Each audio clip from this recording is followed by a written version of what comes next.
Žirija je utemeljila to nagrado s tem, da je tukaj gre za en tak zelo inovativen način pisanja romana z avtobiografskimi prvinami.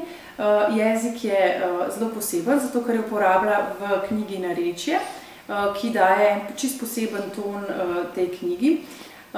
Obenem je pa to en tak zelo zanimiv spomenik tem času, še pod Titovim režimom, se pravi v 70-ih letih prejšnjega stoletja. Knjiga se začne, tako ima en tak zelo lep dramaturški lok, se pravi začne se z tem, ko je ta mala Janca, ki je sprejeta v Zvezo pionirjev. Dogodek vsekakor ne poteka kot po maslu, ampak je cel kup zapletov in je tragikomičen. Konča pa se s Titovo smrtjo leta 80, vmes pa spremljamo odraščanje te mlade Jance.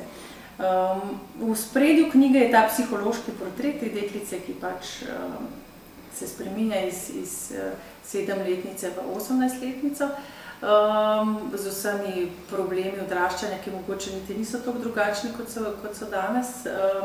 Obenem pa ta knjiga zelo zanimivo, tako kuliso tega socrealizma pod Titom, kar je za otroke verjetno zabavno, videti, kako so živeli ljudje včasih, ko ni bilo pač mobilnih telefonov in interneta in tako naprej. Za starejšo generacijo pa knjiga je tudi zabavna in tudi zelo v redu, mislim, da tudi številni z veseljem posežejo po njej, ker je to eno tako nostalgično branje, ki vzbuja ogromno smeha in tako zelo humorno napisano.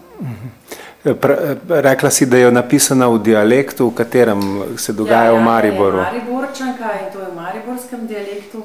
Nekako smo še hoteli prepričati, da bi mogoče vsaj bili samo dialogi v mariborščini, ampak se je odločila, da bo kar cela knjiga lepo v mariborščini od A do Ž in tudi nobenega slovarja ni priložila, ker je rekla, da se bomo pa že razumeli v tej Sloveniji. Tako da je to tudi spomenik mariborščini.